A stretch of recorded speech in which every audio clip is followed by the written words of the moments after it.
So we would like to welcome Kunal Asher as our esteemed speaker.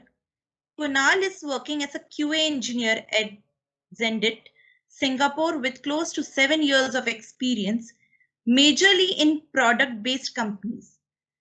Kunal would be taking a lab session on externalization of test cases for quick delivery. To know more about Kunal and to see his video interview, you can refer this link, which I'll be sharing shortly. Kunal, over to you. Hi, thank you. Hello guys, welcome to the lab session and thank you for joining.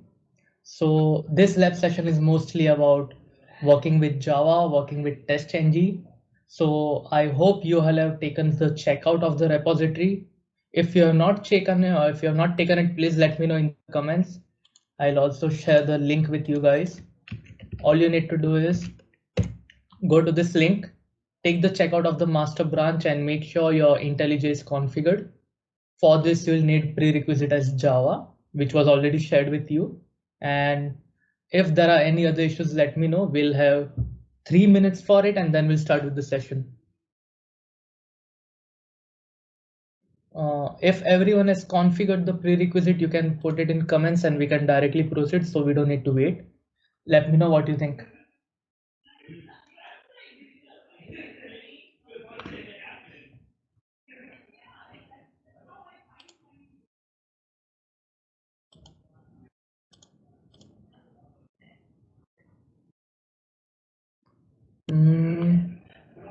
Are we good to begin? I cannot see any comments so far. If not, then I'll proceed. If you can just understand the concept, what externalization is all about, and you can implement it in your free time with referring the video. So I'll brief the problem. We will stop around 6:55 so that people can move to track 1. In fact, all are requested to join track 1 after we complete your workshop. Okay. Okay. So we can start the session. Thank you. Yeah. Thank you. Okay. So what I have done is I have created a project where I'm using Java and TestNG to execute my test cases. So I have two classes, login page test case, which contains 3 test methods. You're sharing something? We can't see the screen. Oh, I'm sorry. Let me.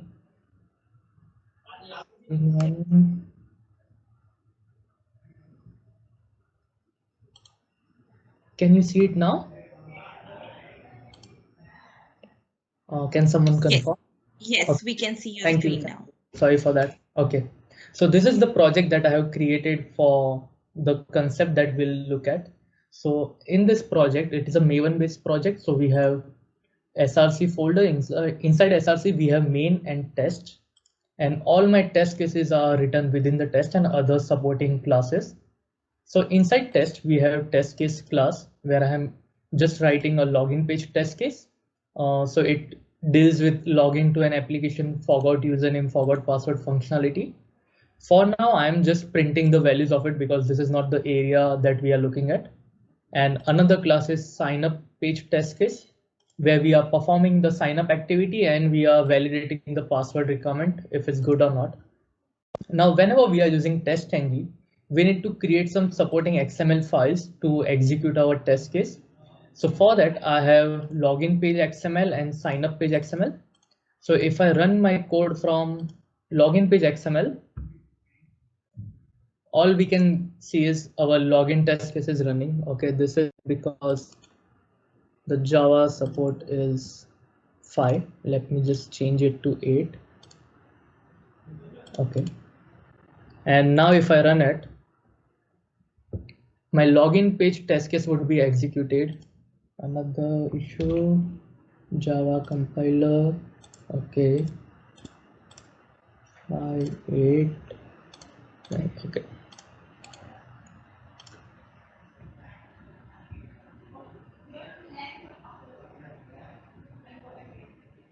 Okay. So now it says my 3 test cases were executed. There were 0 failures because we are not asserting anything over here. And similarly, we have an XML for sign up page that deals with sign up page test case. So the issue with this is if you want to exclude or if you want to modify any test cases over here, you always need to come and update your XML files, make some external commits, go through the code review process, and then you'll be able to run it from your CI pipeline from Jenkins. So it takes a lot of time, and there is no control that you get over your test case execution. And again, this is a single test case, and if you want to add your test cases to a particular suite, saying smoke, sanity, regression, you need to create something called as regression suite, where you call all your modules, or your smoke suite where you call the particular XML. So again, this is like we are automating so many things, and still we are doing a lot of hard work to control our test case execution. So this problem statement is to avoid that issue, and how we can externalize it, gain more control over the execution of our test cases using TestNG. So the concept here is we'll be externalizing everything, and we'll run everything via an external file, and we can control everything from there. So we don't need to go through code commit process over and over again, and we can have much more detail. We can store additional information for the test cases, and then we'll see how to go for it. So my concept is, let's go for an Excel or database to store all the test case information. So for this example, I'll be using a Google spreadsheet. So what I'll do is I'll just write something called as test case name column and then execute. So this is the test case name that I want to store. So I want to make sure the test case name that is present in my @test annotation is same as what we write over here. And we can simply write yes or no if you want to execute that test or not. So that's the general idea. So it's like if we have a flag controlling the execution, we can control it from outside. We don't need to over and over update our XML files and make code commits again and again for small changes. So let me just put this 5 test cases over here. So I'll say no, I'll say yes. So if I have configured this much part where we say, okay, we want to execute login case, we don't want to execute these 2 cases. So every time my execution starts, it will check what all flags are marked as Y, and based on that, it will pick the test cases for execution. And this is not part of my CI pipeline. If you are using Excel file, then obviously you need to use a CI, or you need to keep committing your code for all the changes you make. But if you are not using Excel, if you're going for database, then you are avoiding that entire process of commit and creating the merge request.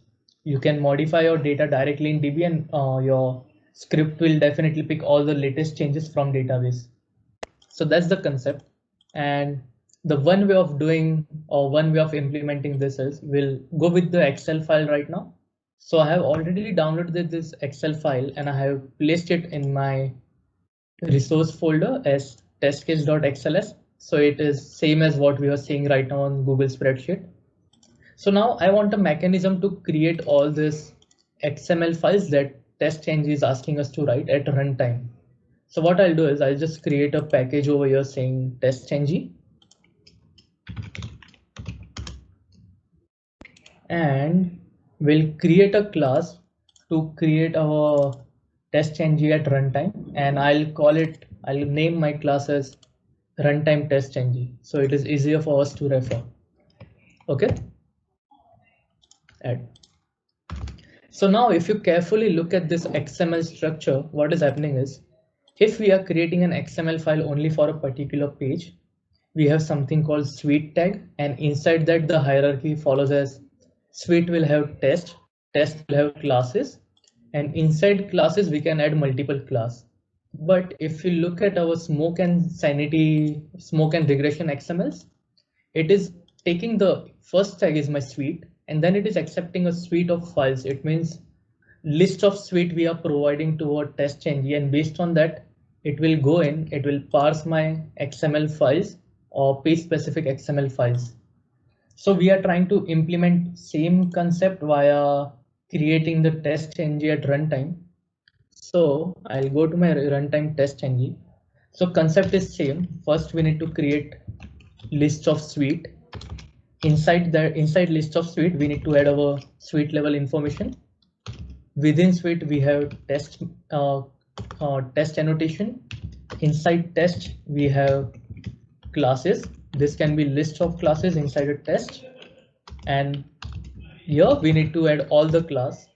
And if we say we need to run this entire class, then we cannot exclude or include any test case explicitly. But if I don't want to run any test case, then we need to write something called exclude to exclude the part of few cases. So that thing can also be controlled over here. We can create our runtime filters to make sure if you want to include or exclude any test cases. So I'll say include or exclude test cases. Now this filter can be based on multiple parameters. So that is up to you to decide how do you want to include or exclude your test cases, and based on your project requirement, you are free to configure it. So we'll look at each and everything and how it is configured. So to begin with, what we need is, this is a class. We'll create a method called public test ng. So test ng is the class that we'll be using as the return type, and I'll just say create a test ng. Okay, so inside this create method, we'll verify all the things. So first of all, what we need is a list of suite. But again, we need to link that list of suite with our test ng class, so test ng can pick it up. So first and foremost thing that we need to do is we need to create a test ng object. So I'll say test ng is equal to new test ng. And if you can open this test ng library, and if you go inside the content, you will see how everything is configured and how test ng runs internally. And we are just exploiting the internal implementation so that we can externalize our test cases.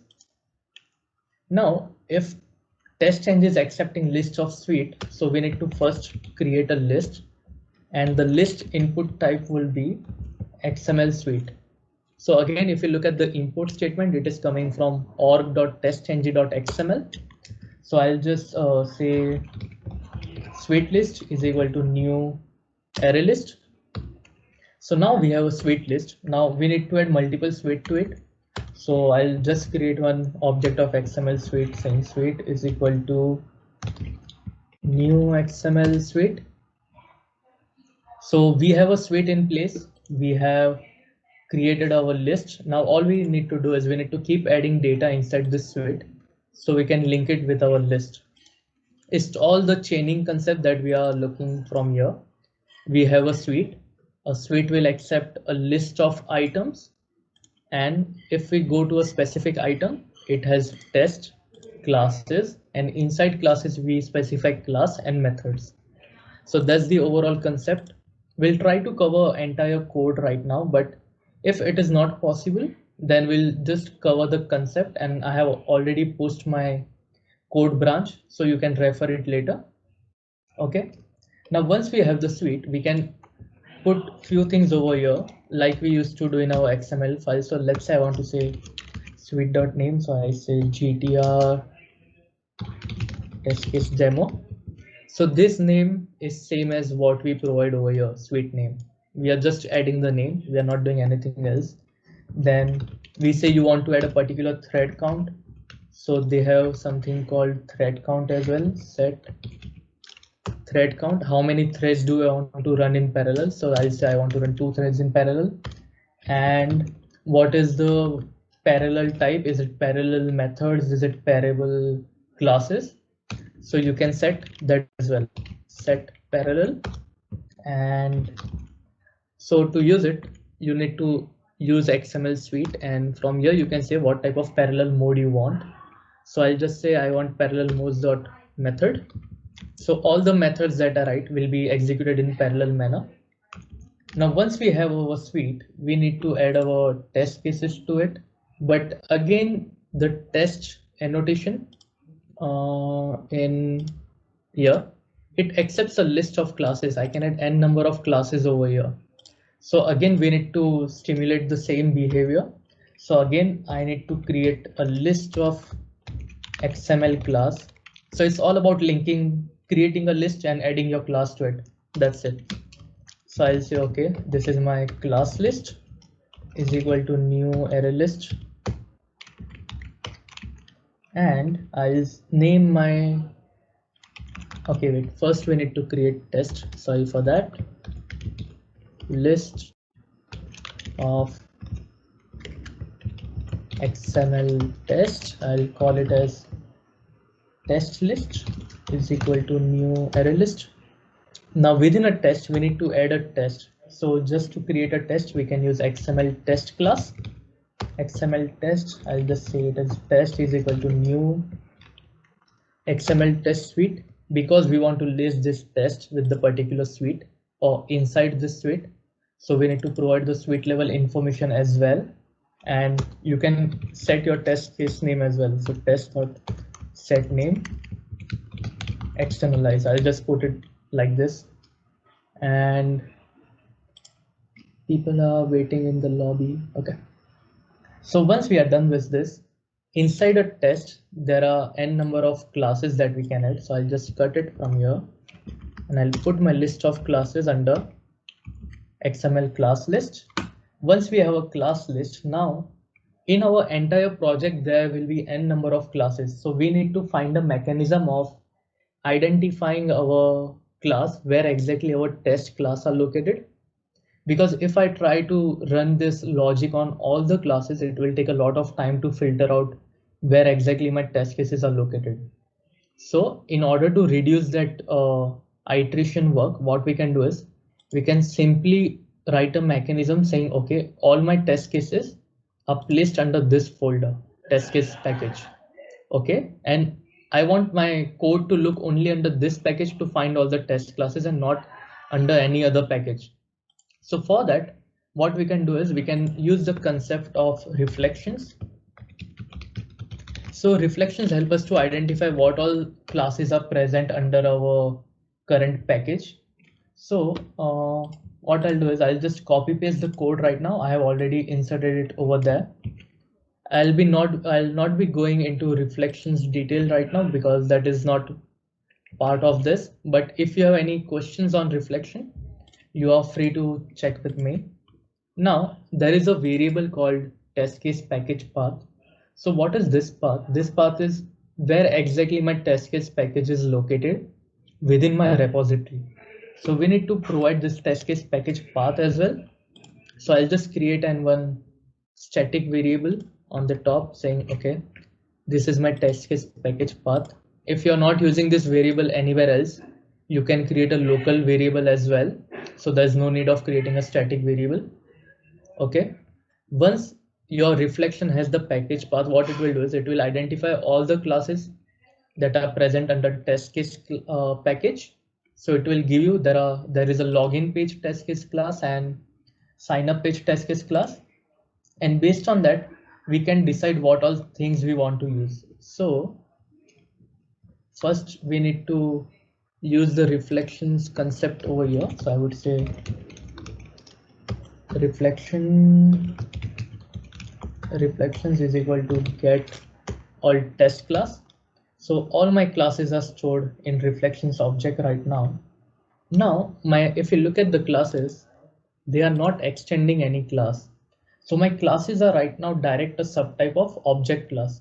So if I want to drill down further, if in my package there are 50 classes, and if you want to drill down further based on the extension type or what is the parent class of your class, then what you can do is you can simply write reflections dot get subtype of, and subtype of what is the parent class. Right now there is no class which is extending my test case class. So by Java default implementation, the parent of this class is the object class. So I'm just saying, okay, get subtype of object.class. So it will be able to identify both the classes. But if your test cases are extending any classes called as base test or data provider test class, then instead of object.class, you need to write data provider test or the class name that you are extending. Now to store all the classes that it will return, I have to use it somewhere. So I'll create a set of classes where I'll store all this information. So I'll just import set from Java. And what do I want to store over here? I want to store a class. And again, my class can extend any type. So for that, we are using Java concept. We are adding a question mark saying, okay, my test can extend any type and give me all the classes. So I'll just name it as all classes is equal to. So now what reflection will do is it will call this method. It will see what is my test case path. It will come to my test case package. It will fetch these two classes. If I want to further drill it down, then I can say, okay, get only classes which are subtype of object.class, and I can store all the data in my all classes. So once we have both the classes, what we want to do is we want to iterate on all the classes. We want to identify what all method my class have, and if the method name inside my class is matching with, where is my Google spreadsheet? Okay. So if my class method name is matching with login, then you add login to my XML list. And we are also verifying based on the execution flag. So if flag is marked as no or n, then we don't want to add this method to the test case list. So first we'll filter out only test cases which are y, and then we'll add those test cases to our list. Okay, so how can we do that? So first we'll use for each loop, because right now we have set of classes. So we want to iterate on each and every class so we can find all the individual methods that it holds. So we'll iterate on each and every class. Now again, when we iterate on classes, we need to create a class method or class tag over here. So we have to use XML class from TestNG. Let's say I'll just call it as CLS is equal to new XML class, and this class is coming from, okay, let me remove this, and whatever value is stored in my class object, I'm using that value and I'm creating my XML class. Now what is my next requirement? I want to identify all the methods that are present in my class. So what I can do is I can just use the method class, and I can create a method array, and I can say method all method is equal to c dot get declared methods. So all the methods which are declared in this class will be stored in my method array. Now once we have the method, what we need to do is we need to write over here what all methods we want to include or exclude inside our classes. So again, we need to create a list of methods. So again, we'll create a list of XML include, and we'll say what all methods we want to include over here. So I'll say include methods is equal to new array list. Now, once we have this, we have to write our filtering logic. So our filtering logic can be anything based on how we want to configure our test case. But before that, let us just now we have multiple methods or list of methods. Let us iterate on each and every method and get the method name first. So I'll create another for loop saying method m and all methods. So if all method has 10 method, then this loop will run for the 10 time for each and every method. Now what I want is I want to fetch my method name. So I would say method name is equal to m dot method name is equal to just a sec, m dot get name. Okay, so now our method name being object have all the methods of it will keep iterating, it will keep iterating. Here we will have filtering logic, like verifying where exactly is the method coming from and if you want to execute it or not. So whenever you are reading an Excel, write a condition saying if execute flag is y, then only you store that method somewhere on runtime, else you ignore that method. So our filtering logic will come here. We'll touch filtering logic part in some time. But before that, we'll just complete rest of the process. So once we have a filtering logic in place, we just need to add that method to our test case so it can run. So to do that, what we can do is include methods dot add, and here we can say new XML include, and we can pass our method name. So what this statement will do is it will create a new input tag and it will set the name of the tag as method name. So we are just creating input tags under classes. So we can add those methods under our classes and we can run our execution. Okay. Now, once we have this method, we need to add everything back to our classes. So my methods will be added, my list of methods will be added to my class will be added to my class list. Now, initially we came in forward direction. We created list of suite, then we created a suite object, then we created list of tests, then we created test object, then we created list of classes, and we created a class object, then we created list of method and we created method object. So we came in forward direction all the way. Now we need to link everyone together. So we just need to keep adding all the methods back to classes, classes back to test, test back to suite, and suite back to suite list. Okay, so we'll do that now.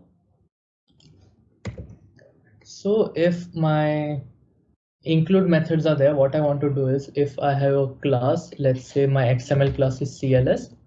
So I'll say set include method and I'll add my include method list, which I have created over here. So I'll just say include methods. So I'm setting my method, setting method to the class. Once this is done, I have to add this class to my class list. So what I can say is test dot set XML class, and I can add my, wait, first I need to add class list. So class list dot add, and I can say CLS.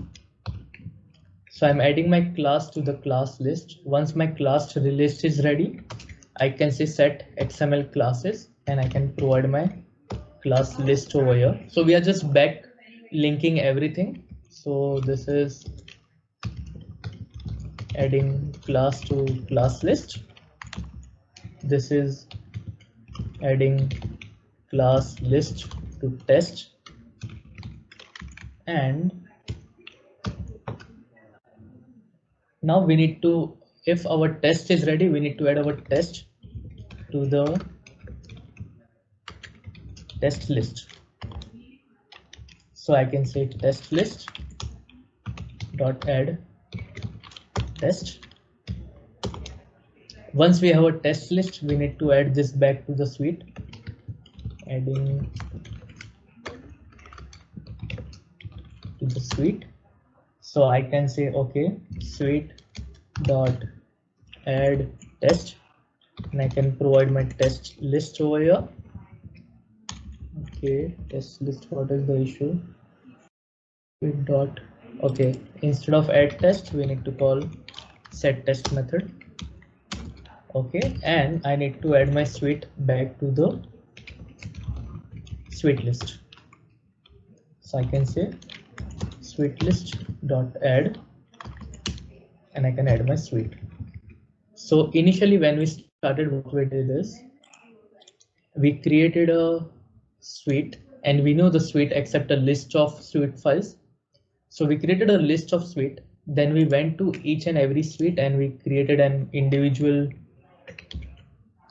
suite class object. Once we are creating a suite class object, it can accept n number of tests. So I can repeat the same thing n number of times over here. So we need to create a list of tests. Inside a test, there can be list of classes where I can add more than one classes, and within classes there can be n number of methods that we have to include. So once we configure everything, once we backlink everything, and in the end, if we call our testchange.run method, then it will run everything. So for that, I have already written the code. It is more or less the same, but right now we don't have any filtering logic in place. So I have written a code with filtering logic. So I'll just switch to my other branch, which you can also check. So let me just bring the screen over here.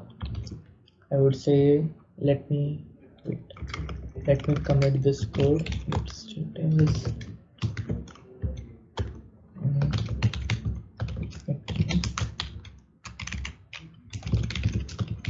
And test code edit and get push original master.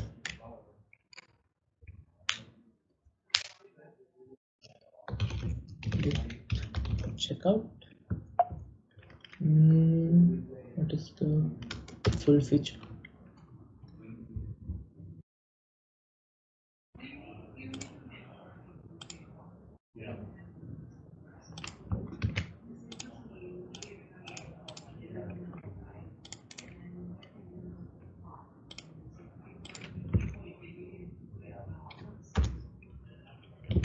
Okay, so now we are on full feature branch. So I have done the same thing over here. I have configured the same thing that we just saw, but this has my filtering logic in place.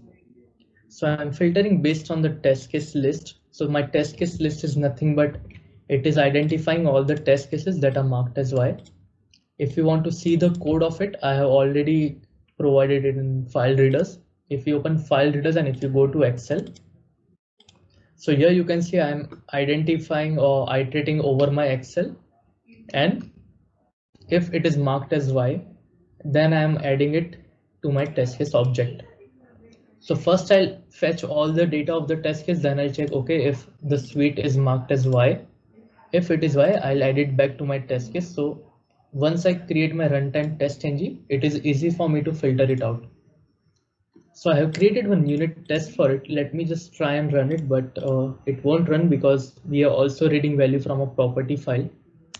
So what I'll do is I'll just trigger it once for your reference. I'll just trigger it saying, okay, startup.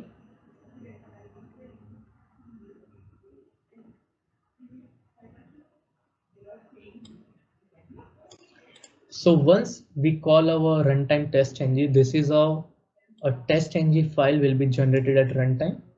This is the valid syntax. This is what we write in our XML file as well. So we are creating a suite. Inside suite, we are creating a test. And these names are same as what we are writing in our code base. And all the methods that are marked as Y will be picked over here. So in this case, only perform sign up and login method was marked as Y. So these two are picked. If there were more methods which were marked as Y, then that would have been picked. So this is the whole concept of externalizing our test case. But currently, if we look at our GSS, just a second. Currently, if you look at this file, it only says test case name and execute. But what if you want to, execute multiple suite level information, or if you want to store some additional data? So what we can do is we can keep modifying this file until we reach to our optimal test case directory structure. So let's say I want to add few additional information, like if someone asks me, I want to run all module specific test cases, for example, all test cases that belong to sign up page. So what I can say is I can say, okay, let me create a column called page name. And here I can say, okay, this belongs to login. This too belongs to login, and this is related to sign up. And this is related to sign up. So if someone wants to run only sign up page test cases which are marked as Y, then only this one will be picked instead of both the test cases. So instead of running 3, now we are drilling it down to based on module and execution flag. So if someone says, I just want to run login page test case, so they can either run all 3 of them, ignoring the execution flag, or they can run only the test cases which are marked as Y.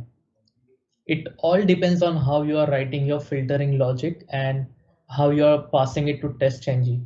So your filtering logic will be part of your test case reader file. So if you're writing test case reader, you need to write multiple ways in which you create your test case list. And we are using this same list. If I see, this is the list that I have created over here, test case list. And I'm using the same list in my runtime TestNG. So here I'm using the same list which has been read from there. So if my method name matches with the method name which is present in test case list, then only I'll add that method for execution, else I'll ignore it. So that's the concept. And this is one way of doing it. But what if you want to bifurcate it with respect to suite? Because right now we are not doing it. Right now we are just marking it as yes or no. But let's say in regression, you want to run all the test cases. For smoke, you just want to check if login and sign up is working fine or not. So this structure is not helping us. So what we can say is we can create 3 different columns saying, let this be smoke, let this be sanity, and let this be regression. So you can say, okay, I don't want to run all these test cases in smoke. I can just verify this too. For sanity, I want to verify login is working fine, perform sign up is working fine, and password requirement is working fine. And the rest you can mark it as no. And for regression, you want to verify all the files. So in this case, what we can do is if you have more than one column that decides what kind of execution you want to launch, so you can create a file that will say, okay, which type of configuration you want to run. So I have created something called config.properties file. So it says suite to run. So right now it is fixated at smoke, and these are the valid values that you can use. So if it is written as smoke, what my Excel reader will do is it will only check the Y flag which is marked for this column. If you say it as regression, then it will check all the Y flag which are present in this column. Okay, so that's how we can have multiple suite, and you don't even need to update your Excel reader code for it or your TestNG runtime TestNG code for it. Just based on the parameter you provide over here, your smoke or your test case execution will be taken care of. And the main advantage of providing this value is if you are running your test case from Jenkins or from some other CI tool, we can actually pass this value from our Jenkins as well. So if from Jenkins you say you want to run regression, this value will be updated to regression when you are trying to read the value from your Excel, and all the flags that are marked as Y in regression will be taken care of. Okay, so that's how you can have multiple suite within the same structure. But again, creating multiple suite is okay, everything is working fine, but what if you want to store some additional information with it? So what do I mean by additional information is, what was the last execution status of this test? So let's say this test case was a pass, this was a fail, and so on. I'll just mark it as pass, fail, pass, fail. Okay. So this will tell you how your tests are behaving. Was it a pass? Was it a fail? No matter which suite it is running from, it's a fail, then it will frame for all 3 suites. If it is working fine, it will work fine for all 3 suites. So we are just focusing on the status of the test, if it is working fine or not. But let's say you have a suite for 1,000 test cases, for example, and out of which 200 are failing, then how will you prioritize which test you want to fix first, or which is the important test that you want to fix? So for that, what I do is I create something called fail count. So the purpose of the fail count is to increment the value of this column every time a test is failing. So if this test is failing for the first time, my fail count would be 1. If this test is failing for third time, this fail count would be 3. And for rest, my fail count would be 0. Okay, so that's how I'm using my fail count variable. So suppose if someone is asking me which is the test that is constantly failing, so I can just create a filter and do a descending sort on it to verify, okay, this tests are failing a lot, and if it is important, if it is required to fix, I'll invest my time, I'll fix it, else I'll just remove it if there's a lot of effort and the test is not adding much of a value for me. Okay, but we have execution status, we have fail count. Let's say this fail count is thrice and I'm regularly running my sanity and regression. And this test is also part of my smoke. So every time a suite is triggered, this test will fail. But why do we want to run a test that is failing? Because that is something that we need to, put in effort from our side to make sure it is working fine. My tests are healthy and they are providing a genuine result. If something is failing and we are not sure why exactly it is failing, we can disable the test case for time being so we can look at it later. But if I want to disable a test case, I need to update all the three flags which are over here: smoke, sanity, and regression. If I update this flag, I'll never come to know, okay, this test is marked as fail out of 1,000 test cases until someone is looking for the exact test that they want. So instead, what we can do is, instead of updating this column, we can treat this column as our master execution flag, and we can create an additional column saying, okay, is this test disabled? If you want to disable a test, create a new column saying, okay, this test is disabled. Let me just increase the size. Okay. If the test is failing a lot, there is no purpose of, executing it over and over again, because it doesn't make sense to show the failure to the highest stakeholder when you are not sure what exactly is the root cause of the failure. So you can just say, okay, disable this test for the time being. So you can configure your Excel reader in such a way that if it is marked as Y for execution, and if the test is disabled, then you ignore this test. You do not add this test for the execution and you move ahead. So this is all the filtering logic that you can write based on the flag value, and you can create a list of test cases out of it. So once we have this functionality, we don't need to update any flags over here. These are my master flags. So I'll highlight my master flag. Okay. And this is my runtime flag. Based on this flag value, I'll judge if I want to add this or not. Okay. Now, if I'm running so many tests on daily basis, and if there are many failed test cases, then I don't have enough time to go and verify all my failed test cases over and over again and see why exactly are they failing, and come here and update a flag as Y on manual basis. So you can create a batch utility. What that batch utility can do is, if the fail count of a test case is more than 2, then you say, okay, I want to mark this test case as disabled until I identify why exactly it is failing.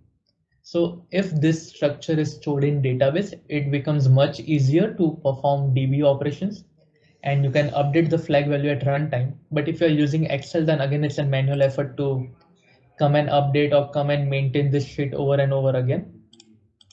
So that's one way of doing it. Now, I have also configured my fail count in such a way. For example, let's say this test is failing right now, but in next execution, my test says, okay, this is a pass. Then my fail count will be turned to 0.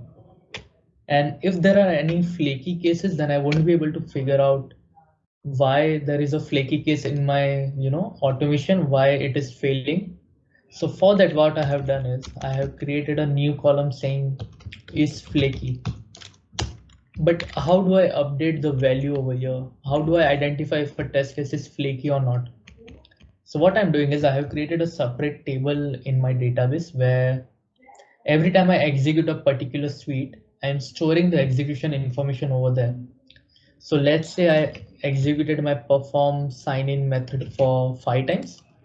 First time it was pass, second time it failed, and like third time it passed, fourth time it passed, fifth time failed.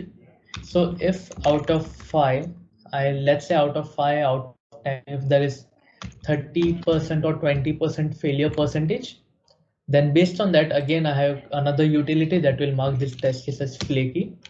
Like the execution result is not stable for this case, so we can at least mark it as flaky. So even though a test case is not disabled, so let's say there is no disabled flag, but if it is a flaky test case, then still I don't want to add that test in my execution cycle until I find out why exactly my test is flaky.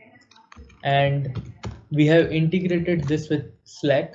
So what happens is every now and then we'll keep getting Slack notifications saying, okay, there are tests which we provide all the list of disabled flags, and we also say there are flaky test cases in your project, and we provide the test case name. So it's like a constant reminder. If it is worth fixing it, you fix it. If it is not, then you remove it from your code base. There's no, there's no reason of keeping all the field cases which you are not using anymore as part of your code base, because then it will add a lot of maintenance effort for you and the new person who is joining your team. So that's what we can do. And if you look at the Excel reading mechanism that I have written, so it's generic in nature. No matter how many columns you add, you only need to update the filtering logic. If there is some extra information that you want, you can keep adding new columns and my reader will keep on, reading all the values that you provide. If there is any value that you want to use for reporting purpose, then I have created an object called test case object, where I'm just storing my test case name and page name right now. But if you want to also store who is the author of this test case, you can create a new variable saying private string test case author. And whenever you read the value from test case reader, you can set that value. So right now I'm just setting my test case name page name. Here you can also set author information, and you can create a new column over here saying author. So let's say I'm just writing user1, user2, and I'm just copy pasting it for now. Okay, so if there is any disabled test case or if there's any flaky test case in your project, what you can actually do is you can collate all the tests which are failing for user1 or all the tests which are failing for user2, and you can tag that particular member of your team saying, okay, Kunal, your 5 test cases are failing, or your 5 test cases are disabled, or your 3 test cases are flaky. So all this is configurable. It's just that you need to find the right tool that fits your project need. And this is what worked for me to identify or to drill down my exact use case, where I wanted to, completely ignore the merge or push request cycle and come up with something new. So this is what we implemented in our team, and it was working quite well for us, and we are still doing it. So that's the concept of test case externalization. The code is already shared. I'll also share my Git repo over here. So master branch is the one which we were working on right now. And there is another branch called full feature. This branch contains the entire code right from start till the end that you require for configuring and running your test cases via runtime test-ng XML. So please go through it. If you have any queries, any doubt, you can reach to me on LinkedIn or Twitter. My handle is Kunal Asher25 on both the accounts. So that's it from my talk. If there is any questions that you guys have, then I'm open to answer. Thank you. Yeah, Kunal, Gaurav this side. Thank you for Hi, Gaurav. explaining that concept. Was really nice. The last portion you told that keeping the history and all. So the main concept is creating the test ng file. So can we create it directly using XML so that we can avoid that complexity? Gaurav, that's the thing. If you create is using XML, is my screen still Yeah, visible to you guys? Yes. Okay, so let's say you have a regression suite, and inside this, you want to exclude few test cases from run. So let's say I don't want to execute my forgot username or forgot password test cases all the time. So you need to write something called exclude tag, and you need to keep modifying your XML file over and over again. Now this is just a small scenario, but consider you have a suite with 500 or 1000 cases, and you want to exclude, some test cases on daily basis, or you keep modifying your XML files on daily basis.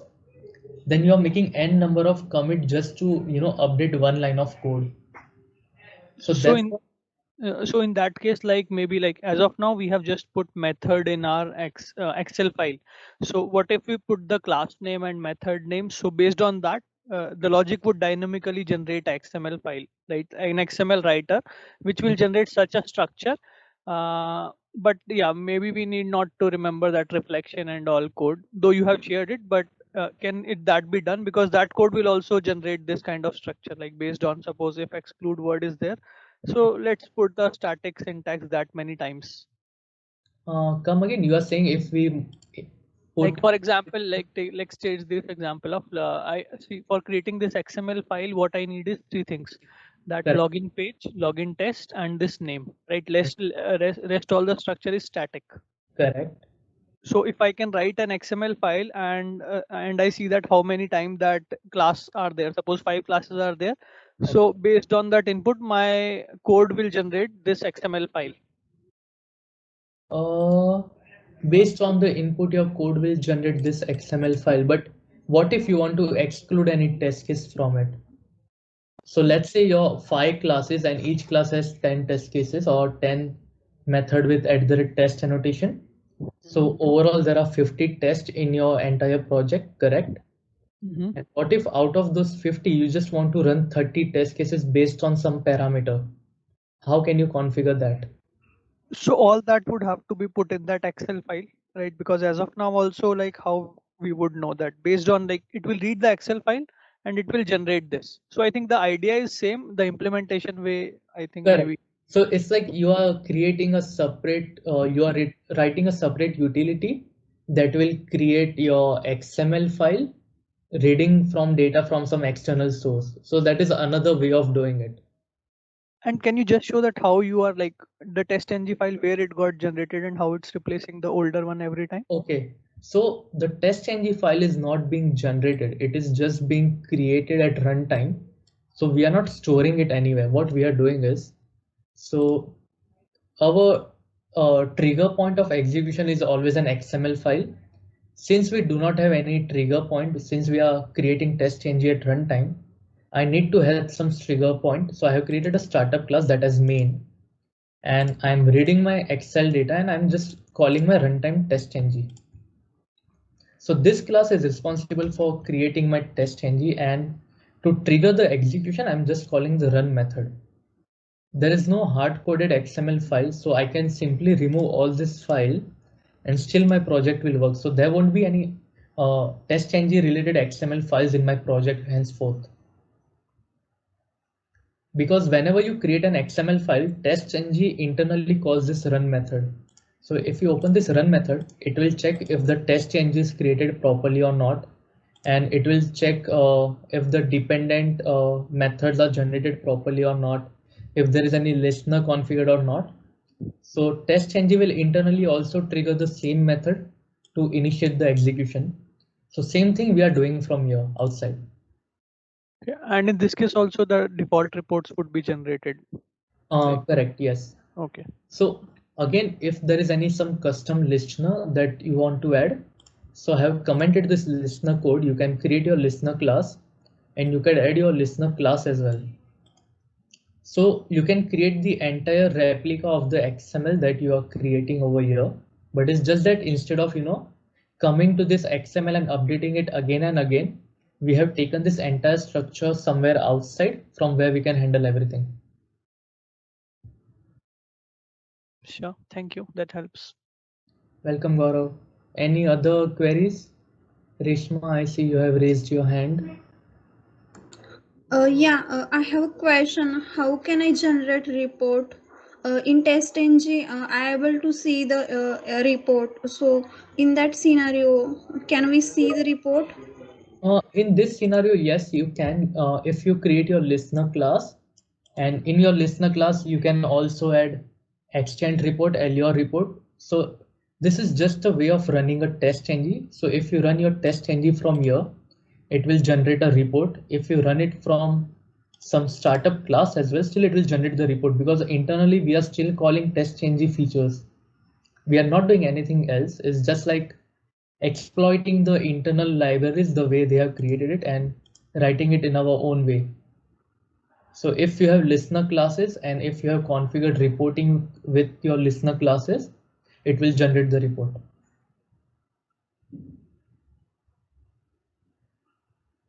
I don't have any example right now to share it with you. If I have, I might check my repository, Git repository for it. If there is some example that I can share, then I'll surely share the Git repo URL with you. Is that okay, Rishma? Yes. Yeah. Thank you. Thank you. Thank you. Any other questions on this?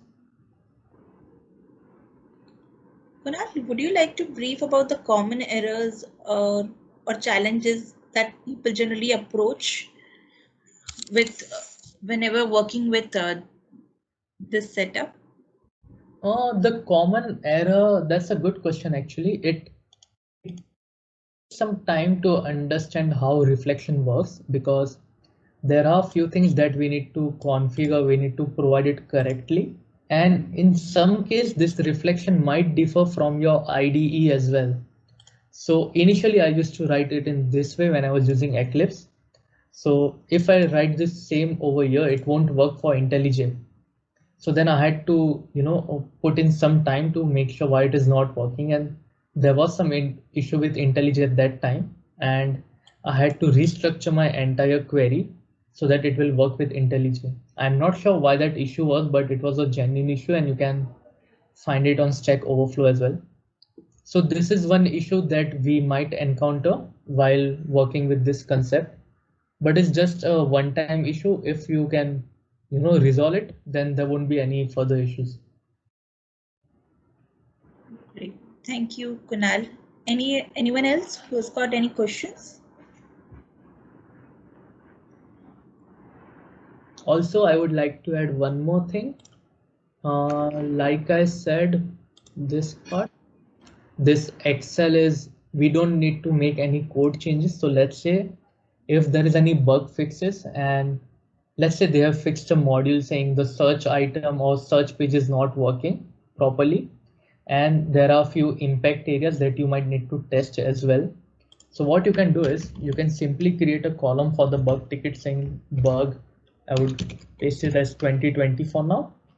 And all the impact area test cases, if it is already automated, you can simply mark it as Y and you can manually verify the bug fix that was done. And rest of the impact area, you can run it using automation. And how you can run it, you simply need to get this column name from here and you put it in your config file. So if I replace smoke with bug 2020, entire execution will work with respect to this column now. So we don't need to modify a single line of code for it. Everything will be handled internally.